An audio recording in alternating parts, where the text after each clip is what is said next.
Црвен картон за владините реформи. Откако вчера францускиот амбасадор ја потсети власта дека патот кон Европската Унија ќе зависи од исполнетото со агендата 369.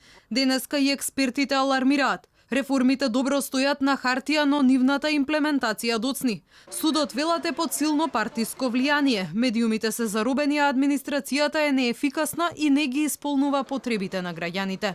Дури и да ги ставиме реформите на хартија, каскаме со нивното спроведување во пракса и во институциите, кои што за жал се уште се премногу блиски до нивната партизираност. Имаме судство кое што за жал не можеме да се пофалиме со комплетна независност и каде што се потребни тоа како длабоки реформи.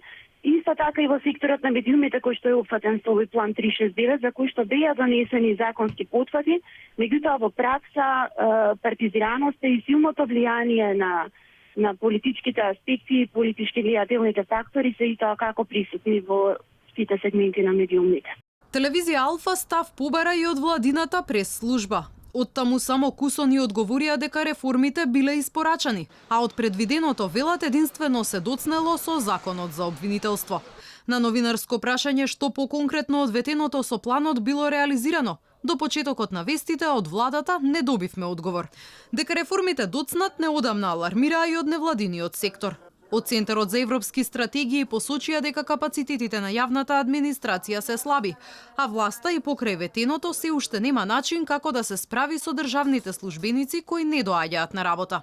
Потребна е велат сериозна борба против корупцијата и вистински реформи во судството. И во извештајот последниот на Европска комисија, Македонија не е опишана како држава во која што тече мед и млеко, туку како држава која донела низа закони кои се клучни, кои биле барани од нас и сега треба да се работи на нивна имплементација. Треба самите да си ја средиме корупцијата, нормално со помош на Европа, треба самите да си ја средиме администрацијата, треба самите да си ги средиме проблемите кои што ги тиштат нашите граѓани. Инаку вчера францускиот амбасадор Кристијан Тимоние во интервју за Радио Слободна Европа уште еднаш ја предупреди владата дека без спроведени реформи нема влез во ЕУ. Франција е на ваша страна, но одлуката дали ќе ве поддржиме зависи директно од реформите во планот 369 и 18, порача Тимоние.